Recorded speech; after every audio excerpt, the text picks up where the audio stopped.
The desert winds were cruel on planet Rhinos.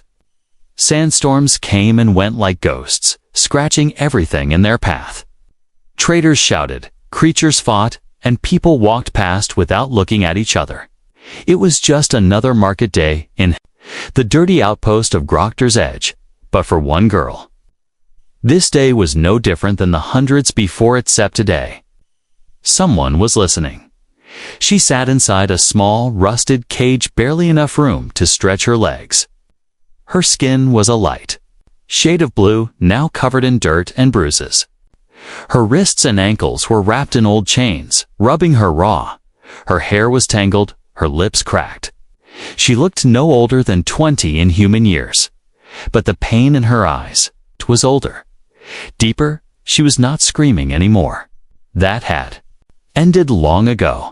Now she simply whispered, "Please." No one heard.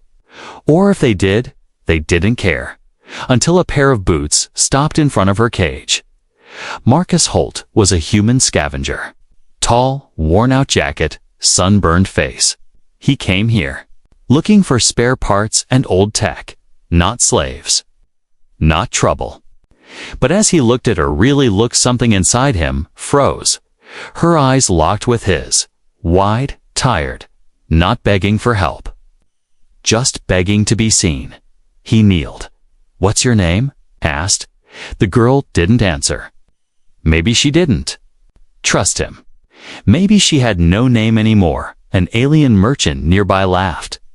"Don't waste your time, human. That thing's been here for months, worthless, doesn't speak, doesn't move." Marcus ignored him. He leaned in closer. "I'm not here to hurt you." Still nothing, but her fingers twitched slightly. Then, very slowly, she looked down at her chains and then back at him. He understood. "Who put you here?" The merchant answered again. She was part of a noble clan, caught during the raid. Her people didn't want her back. Left her to rot. Just another body in the dust. Marcus felt a strange pressure in his chest. Anger? Guilt? He couldn't tell. He stood up. "How much?" The alien blinked. "For her? Yes, you can take her for free. Honestly, you'll be doing me a favor. She eats too much and stares too much." Marcus pulled a small multi-tool from his belt. Unlocked the cage. "No keys. Only I can open it." The alien walked over, grumbling. As the door creaked open, the girl shrank back like a frightened animal. Marcus crouched low. "I'm not here to own you. I just couldn't leave you here." Still, she didn't move. Then, carefully, she crawled out, dragging her chains behind her. The sun hit her face for the first time in weeks. Her eyes squinted. She gasped like someone who forgot what fresh air felt like.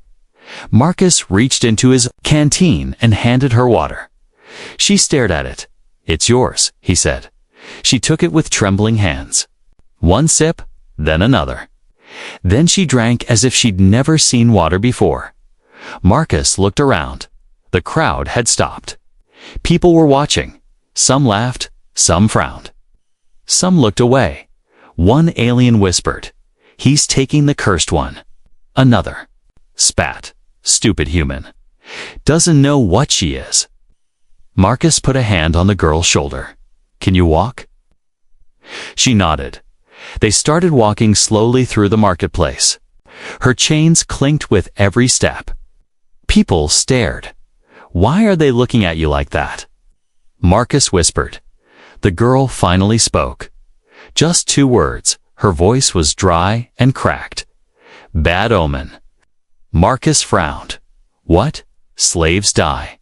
I lived. They think I bring death." He didn't believe in omens. But he believed in injustice. "They're wrong," he said. She looked at him like no one ever said that before. Suddenly, a deep horn blasted from the far end of the market. A sandstorm was rolling in fast. People ran to shelter Marcus, pulled a cloth from his bag and wrapped it around the girl's face. This way? He shouted. They ran into a narrow alley, finding shelter between stacked crates. As the storm hit, sand slammed into the buildings. Everything went red and loud. They sat close. The girl shivered. Marcus removed his coat and wrapped it around her. She looked at him again. "Why did you help me?" she asked softly. "I don't know," he replied. "Maybe because no one else would." The storm raged outside, but inside that little space, something else had started, something new. Not just survival, but a bond, a chance, a story that had just begun. The storm passed, but its echo lingered in the air. Dust clung to everything: walls, crates, and faces.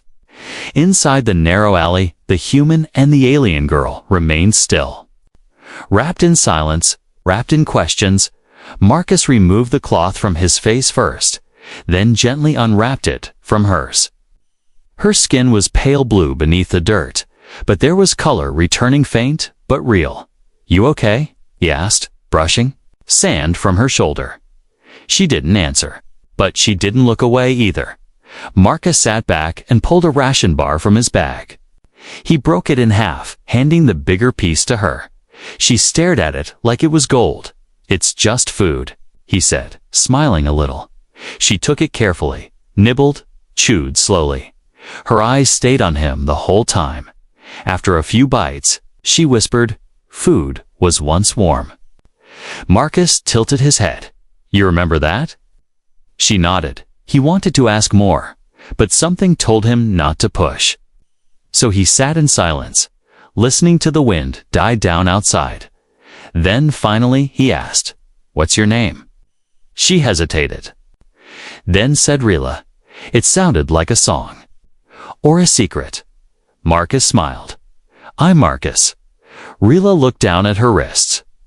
The chains were thick, rusted, and cruel. She tugged at them gently.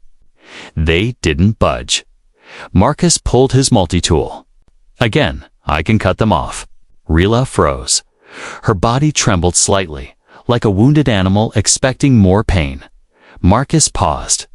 "Only if you want, but you don't have to wear them anymore." Slowly, so slowly. She held her arms out. He started with her wrists. The metal hissed as his tool sliced through it. A soft clink. Freedom. Then her ankles, another clink. Rila looked at the broken chains lying at her feet. Her hands trembled. Then she touched her bare wrists, as if making sure it wasn't a dream. She whispered, "They've been part of me." For too long, Marcus stood. Not anymore. She looked up. "You don't understand what you've done. Then explain it to me." Rila looked out of the alley, her voice low, broken, but clear. "My people don't take slaves. Others take us. We are rare, special. We bond once in life. Just once. But I wasn't bonded. So they called me... empty." Marcus frowned.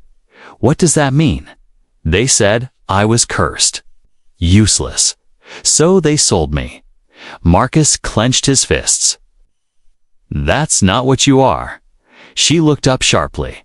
"How would you know? I saw you." "That's enough." For a moment, she looked like she might cry. But instead, she closed her eyes, breathing deeply. A kind of calm settled over her. Suddenly, distant shouting broke the quiet. Marcus peeked out of the alley. 2 alien guards were dragging someone through the market. "New slave," Rila whispered behind him. "No," Marcus said. "A bounty hunter." "Look at the armor." Rila's eyes widened. "For me?" Marcus nodded. "News spreads fast." She pulled the coat tighter around her. "We have to leave," she said. "Agreed," Marcus replied. "I have a skiff not far from here."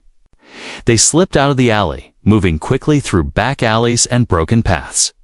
Rila walked slowly, but with purpose. Without chains, her steps were lighter, but her eyes scanned everything like someone trained to spot danger. "Where are we going?" she asked. "A canyon north of here. Marcus said. No patrols, safe. As they reached the edge of the city, they spotted it. The bounty hunter. 7 feet tall, black armor, glowing eyes. He turned. Rilla froze. Marcus grabbed her hand. Run. They dashed through the sand. The bounty hunter followed. The skiff was close, just over the next dune. They climbed fast. Breath ragged. Behind them, plasma bolts hissed past. Rilla stumbled. Marcus caught her. Just a little more. They reached the skiff. Marcus jumped. In slammed buttons, fired the engine. Rilla collapsed beside him, breathing hard. The skiff shot forward, sand blasting behind. They were safe. For now, Marcus looked at her. You okay? She nodded weakly. You're different, he chuckled. So I've been told. No, she said. You didn't ask what I am or what I was. You just helped. He looked at her seriously. You're not property. You're a person. She smiled, tiny, broken, real. Maybe humans aren't as cruel as they say. Marcus smirked. We have our moments. As the skiff sped into the horizon, the sun dipped low. Behind them, Groctors. Edge disappeared into dust. Ahead, something new, something worth fighting for. The skiff hummed softly as it raced over the dunes, leaving the city far behind. The twin suns of Reno's began to sink lower, turning the sky into shades of deep orange and dusty red. In the silence between wind and engine, Marcus glanced at the girl curled up beside him. Rilla was quiet now, but her eyes never stopped moving. She studied the sand, the stars above, and most of all him, as if she still didn't quite believe this was real. Where are we going? She finally asked, voice barely audible. Marcus pointed to the dark line of rocks in the distance. That canyon up ahead. Abandoned mining tunnels. No one patrols there anymore. We can rest. Rilla nodded slowly, but her expression was tight. With worry, I know someone will come for me, she said. Marcus didn't argue. He already knew. Then we'll be ready. They reached the canyon just before nightfall. The skiff parked beneath a ledge, hidden from the open sands. Inside the caves, it was cool and quiet. Marcus lit a small solar lamp and pulled out emergency blankets and food. Rilla didn't move. He handed her another water pouch. You need to drink. She took it but didn't open it. You don't understand, Marcus. They'll put a bounty on your head for taking me. You didn't just free a slave. He raised an eyebrow. Then what did I free? Rilla hesitated. The silence stretched. Then, finally, she whispered, a mistake. Marcus sat down across from her. Explain. She stared at the cave wall. My people are called the Thaleri. We don't bond like humans do. When we choose someone, it's for life. But I never bonded. I never even reacted to anyone. That's seen as wrong in our culture. Broken. Marcus leaned forward. So, they sold you off? They thought I had no soul, she said bitterly. Like I was defective. My clan gave me up quietly. I was passed between hands, until I stopped being a person. Marcus clenched his jaw. But you are a person. You're alive and strong. No. She said softly, I'm dangerous. How? She looked at him then, eyes glowing faintly in the darkness. I didn't just escape a cage, Marcus. I escaped something worse. He waited. My last owner. He tried to make me bond with him by force. He failed. But the attempt triggered something ancient in me. Something buried deep in Thaleri bloodlines. A protector gene. Old, wild, violent. Marcus sat very still. I killed him, she said. Even though I had no weapon, no strength. My body reacted like it wasn't mine. And after that, they stopped selling me. They chained me, called me cursed, left me to rot. Marcus didn't flinch. He reached out and gently touched her hand. You were protecting yourself. That doesn't make you cursed. It makes you brave. Her eyes watered, but no tears fell. Suddenly, a sharp beep came from Marcus's cum device. He pulled it out and... Read the screen. His face went pale. What is it? Rilla asked. There's a bounty out, he said. On both of us? 10,000 credits. Dead or alive. Rilla's lips tightened. I told you. He looked up.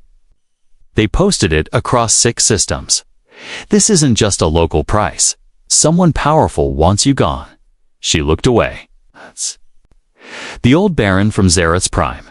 He bought me before I killed the man. I was his gift to a rival. When I broke free, I embarrassed them both. They want me erased.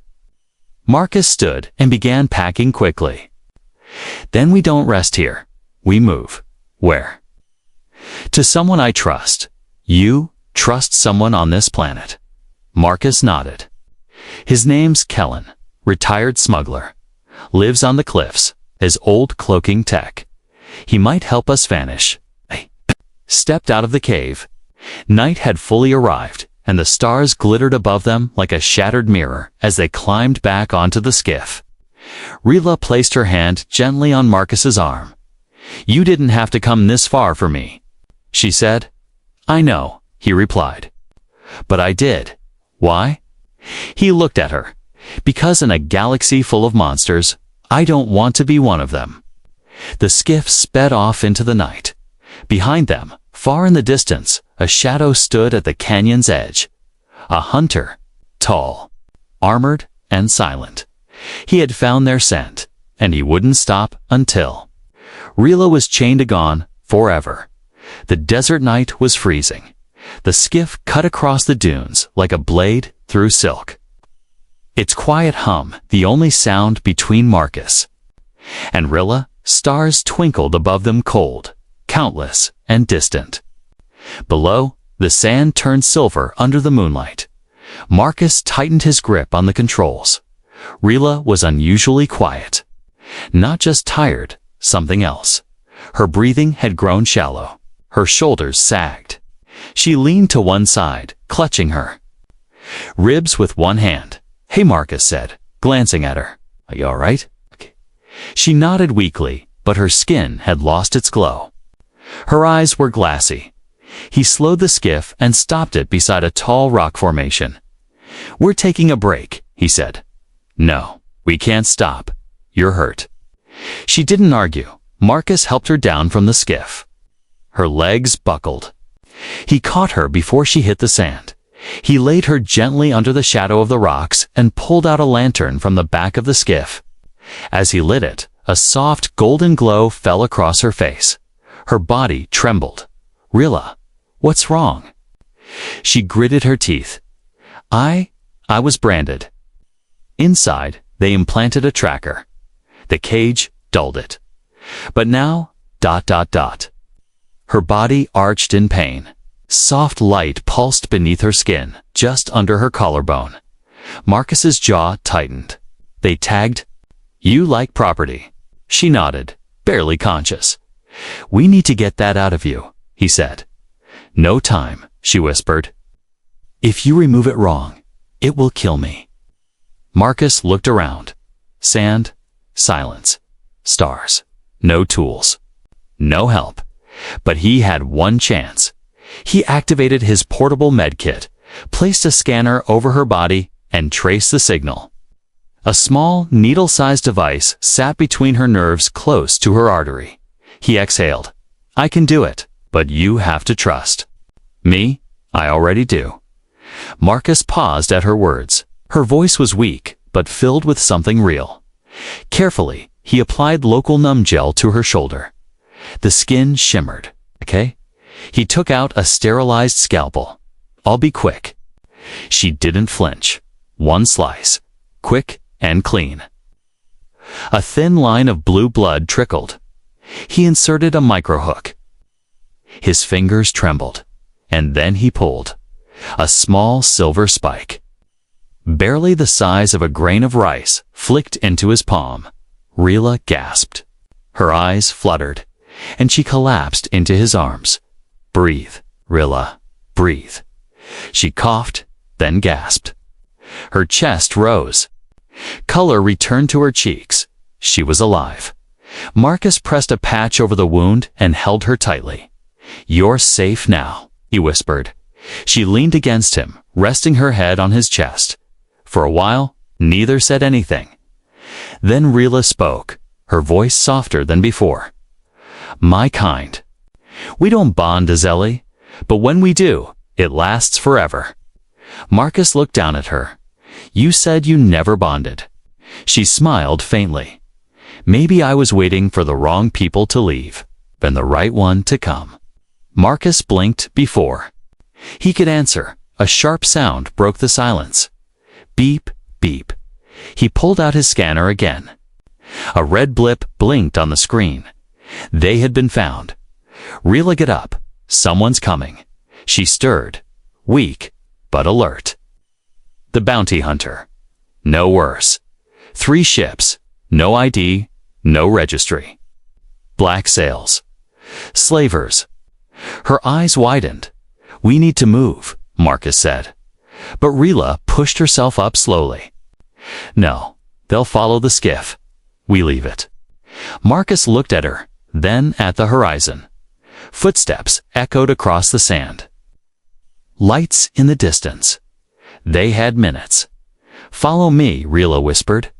They ran over rocks, down ledges, into a narrow crack in the cliffs. Inside was an old mining shaft. Dusty, silent, long abandoned. Rila found a hidden path. A ladder leading down. Marcus hesitated. "You sure?" She nodded. "I hid here once before. Years ago. No one ever came this deep." They climbed deep underground. The tunnel opened into a hollowed-out cavern, a forgotten chamber. Rila collapsed. Against a rock, Marcus sealed the door behind them with a small energy barrier. Silence, darkness. Then, Rila reached out and touched his hand. "You didn't run," she said. "I don't run from people who need me." She smiled again, warmer this time. "Maybe you're kind. Maybe you humans aren't all bad." He looked at her, "And maybe you're not cursed." For the first time, she laughed. It was soft, shaky, but real. Then she rested against his shoulder and reasped. Far above them, the slavers searched the empty skiff. Cursing the desert wind, they were gone. But the danger was growing, and the next time it wouldn't just be slavers. The silence inside the old mining cavern was heavy, like the air itself remembered pain. Dust drifted in the thin rays of light coming from cracks above. Rila slept with her head resting on Marcus's shoulder, breathing softly. Finally, at peace for the first time in years. Marcus didn't sleep. He kept one hand near his blaster and his ears open. Every sound, the shifting rocks, the wind above, even the echo of dripping water kept him alert. He knew better than to believe safety lasted long in a place like this. Suddenly, a faint hum touched his ear. Not from outside. From his wristband. He raised it carefully. A red light blinked. Tracker signal received. Bounty active. Close proximity. Marcus's heart sank. Someone had found them. Not from the sky. From inside. He turned slowly, eyes searching the shadows beyond Ryla. Movement. Their dash at the far edge of the cavern, barely. Visible a silhouette, tall, cloaked in armor. Stepped from the dark. Marcus halt. The voice growled, low and metallic. "You're a hard man to find." Rila stirred awake. Her eyes widened as she saw the figure. "You?" she briefed. The armored hunter removed his helmet. A scarred alien face glared at them. Orange skin, 3 black stripes across the jaw. "Name's Varric," the bounty hunter said, stepping closer. "And that girl belongs to the Baron of Zareth Prime." She belongs to no one, Marcus growled, standing between them. Varric smiled coldly. I was hoping you'd say that. He raised his weapon, but before he could fire, Rila stepped forward. Her eyes glowed faintly. You think I'm the same girl you chained? Varric chuckled. You're still broken. I made sure of that. No, she said. You made me survive. She raised her hand. The air shimmered. A pulse of energy rippled from her palm. Not plasma, not fire. Something ancient, raw, and pure. Varric stumbled back, stunned. What? Marcus grabbed Rila's hand. Run. They sprinted deeper into the tunnels. Behind them, Varric's roar echoed as he chased, his boots hammering the stone. Twists, ladders, drops. The mine became a maze. Marcus led with a light Rila behind him. We can't outrun him forever, Marcus said. He knows these tunnels. Rila nodded. Then we stopped running. They reached an old control room. Rusted consoles, shattered glass, wires like vines. Rila leaned on a wall, breathing hard. He's not just a bounty hunter. He was my first captor, the one who sold me. Marcus's jaw tightened. I'll end him. But Rila grabbed his hand. You might not need to. She reached into her collar and pulled out a small stone black with glowing blue cracks. Marcus blinked. What's that? A memory shard, she said. From my homeworld. It holds my identity, my true bloodline. Your royalty, he said slowly. Not just royalty, she whispered. I'm the last direct heir of the Thaleri high blood. Suddenly, the cum on Marcus's wrist blinked again. Another signal. This time, from inside his cum. He pressed a hand. A voice spoke. Marcus Holt, we know what you carry. Deliver the girl, or the bounty doubles for your head. Marcus stared at it, shocked. Someone hacked your signal, Rila said. He ripped the device off and crushed it under his boot. Then he looked at her. Rila. There's something I haven't told you. She tensed. I used to work with them. Smugglers, hunters. Hunters. I took jobs. Chloe looked stunned. You were part of them? Not for long, Marcus said quickly. I left when I realized what they were doing to people like you. Why didn't you tell me? Because I was ashamed, he said. But I swear, I'm not that man anymore. She looked into his eyes. Then, slowly, she nodded. You saved me. That matters more. Suddenly, boom. The wall behind them exploded. Varric stepped through, smoke around him. No more running, he growled. Marcus raised his blaster, fired. Varric deflected it with a shield. Rila stood between them. No, she said. She opened her palm again. The glowing stone floated into the air. Energy surged. Blue light filled the cavern. Varric screamed. Falling to his knees, the stone glowed brighter, then faded. Rila collapsed into Marcus's arms. She's bonded now, Varric gasped. You? Don't know what you've done. Marcus stared at him. You're right. I don't care. He hit Varric with the butt of his blaster. The hunter fell unconscious. Marcus looked down at Rila, her eyes opened slowly. I didn't mean to do it, she whispered. To do what? She looked into his eyes, barely holding on. To bond. With you? Marcus's breath caught in the deep silence. Two lives were now tied by something stronger than fate, and the galaxy would not forgive it. Varric's body lay unconscious beside the shattered wall, half buried under crumbled stone and glowing ash. The strange energy Rila had released had knocked him out cold. But Marcus knew it wouldn't keep him down forever. He stared at her, still weak, still glowing faintly. You bonded with me, he asked, quietly. Rila nodded slowly. Her voice trembled, not by choice, not at first. My people bond through acts of soul risk. When someone saves your life, When someone sees you as more than a thing, it begins. She looked into his eyes. You risked everything for me. The bond formed itself. Marcus swallowed hard. He didn't know what that meant, yet what it cost her. But her breathing was shallow, and her skin flickered with a faint blue. Light like dying embers. Does it hurt you? He asked, concern sharp in his voice. Rila gave a small smile. No, but it changes everything. Marcus stood, scanning the damaged walls. We need to get out of here, before Varric wakes up. But as he turned to lift Rila, she stopped him. No, I'm done running. Marcus froze. I've spent my whole life running, hiding, obeying, she said. But now, I have something too. Fight for... She rose slowly, shakily, but on her own feet. Outside, the sound of engines echoed deep and powerful. Marcus rushed to the edge of the tunnel and looked. Out into the darkness, his heart sank. 3 black ships had landed. Figures were marching. Across the sand, dozens. All armed the Baron's private security force. They tracked your shard. Marcus said, they're here to erase every trace of you. Rila stepped beside him. Her expression had changed. She didn't look afraid anymore. She looked ready. Then let them come, she whispered.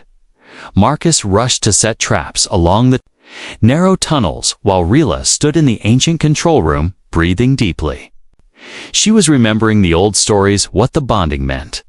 How her ancestors once wielded power beyond what even the Thaleri had written down. If the bond was strong enough, it awakened more than memory. It awakened defense in the tunnels. Footsteps approached. Blaster lights flickered against the walls. Marcus crouched behind an old generator. He fired a warning shot, blasting a guard's weapon from his hands. Humans spotted. One shouted, "Capture alive, kill the girl." Rila heard that dot. Something inside her snapped. She sprinted down the tunnel, not away, but toward them. "Rila, wait." Marcus shouted. But she was faster now. More alive. As the guards reached a turn in the path, she leaped from above, landing on one of them. Her hand lit with blue fire as she struck. The man collapsed, unconscious. Another raised his weapon. Rila screamed and a shockwave exploded from her chest. 2 guards flew backward into the walls, armor sparking. Marcus watched, stunned. This wasn't the same girl he found in a cage. This was something more. "Rila," he called. "They'll surround you." She turned to him, eyes blazing. "Then fight beside me." He didn't hesitate. They moved as one. He fired clean, sharp shots, non-lethal where he could. Brutal where he had to. She weaved between enemies, her light pulsing in rhythm with her heartbeat. Every time she was about to be struck, Marcus was there. Every time he was nearly flanked. She covered him. They weren't just surviving now, they were winning. Suddenly, a loud voice echoed across the tunnels, projected from the lead ship. "You cannot protect her, human. That creature is a danger to all species. Step aside and you will be spared." Marcus laughed darkly. "They're still calling you a creature." Rila looked at him with fierce eyes. "Then let them see what I really am." They reached the exit tunnel, moonlight spilling in. But standing at the mouth was Varric. He had escaped, face bruised, armor cracked, but still standing. "You're strong," he said to Rila. "Stronger than they said, but not enough." He pulled out a pulse, blade its edge glowing red. Marcus stepped forward. "You'll have to go through me." Varric raised the blade gladly. But before he could strike, Rila stepped in front of Marcus. She faced Varric alone and whispered, "I'm not the weak one anymore." She raised both hands. The cave rumbled. Energy, brighter than before, flared around her body like a storm. The light filled the cavern and, then, in one final cry, She released it.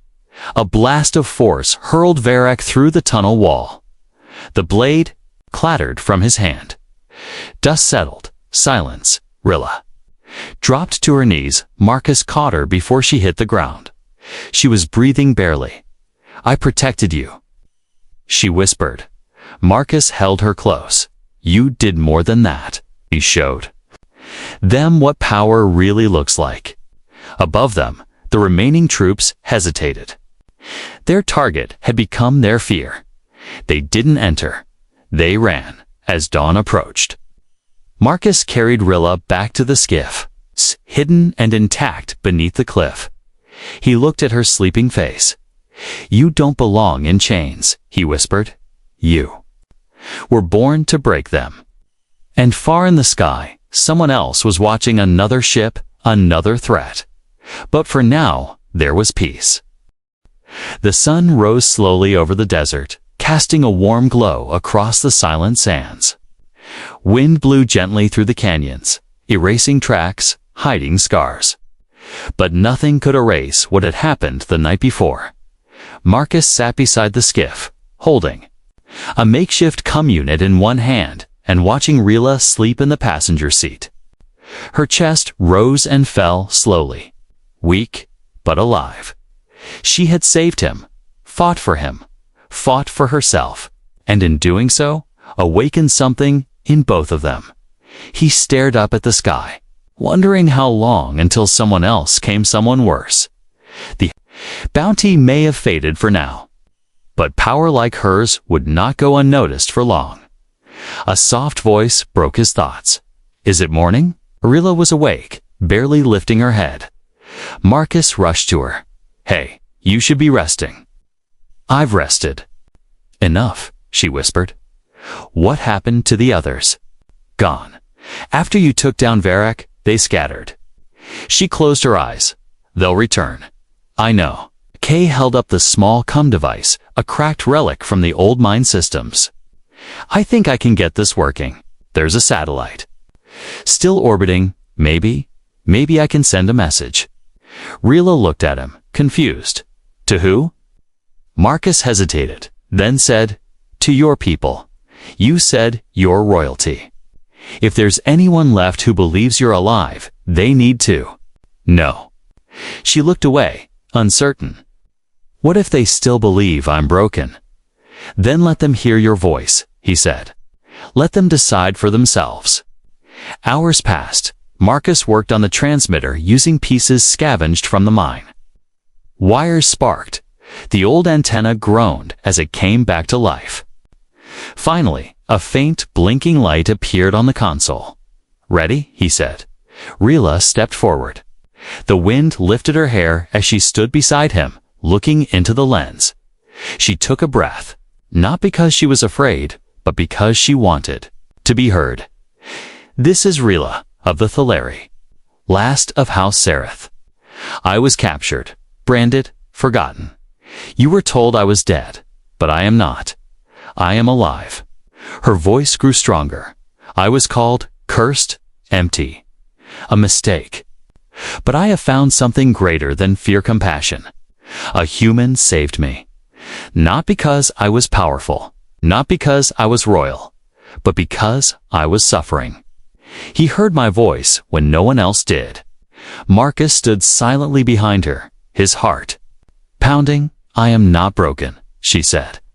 "And I am not alone." She pressed a hand to her heart, where the glow of their bond still flickered faintly. "If anyone hears this, know that the galaxy has changed. I will not be hunted. I will not be caged. I will rise." The transmission ended. The signal was sent. For a long moment, nothing happened. Marcus sighed. Maybe it didn't go through. But Rilla smiled faintly. Or maybe they're just listening. Suddenly, ping. The console lit up. Incoming signal. A voice clear, formal, and deeply familiar. "This is Commander Lyra of the Thaleri Resistance Fleet. Your signal has been received. Coordinates locked. We're coming." Rilla's knees buckled. Marcus caught her. You were right, she whispered. Someone was listening. He grinned. Told you. You've got a voice that shakes stars. Hours later, the sky cracked open. 3 ships, sleek silver, glowing with ancient energy, descended into the canyon. Rilla stood tall beside Marcus as a boarding ramp lowered and a group of armored Thaleri stepped forward. At their front, a tall woman removed her helmet commander, Lyra, her eyes wide with disbelief. You're alive, she whispered. Rilla nodded. I'm not the same as I was. No, Lyra said. You're more. The Thaleri warriors knelt before her, and then all eyes turned to Marcus. Lyra's tone changed. You're the human. He nodded. You saved a future queen. I just saved a person, he said simply. Rilla stepped forward. He is not just anyone. He is bonded to me. Gasps filled the air. Lyra's eyes widened. That hasn't happened in generations. I know, Rilla said, and I don't regret it. They offered Marcus a ship, a place in their royal fleet, a title, a reward. He refused them all. I'm not here for power, he said. I just didn't want her to die in a cage. But Rilla took his hand. Then stay beside me, she said. Not for duty, for choice. And he smiled. Always, weeks later. The story of the chained girl and the human who heard her cry spread across systems. Rebellions stirred. Empires trembled. Because the story wasn't just about a girl, it was about hope in a galaxy full of silence. One voice and one act of courage had echoed louder than warships, and it all began with a whisper. Please. And one human who dared to listen.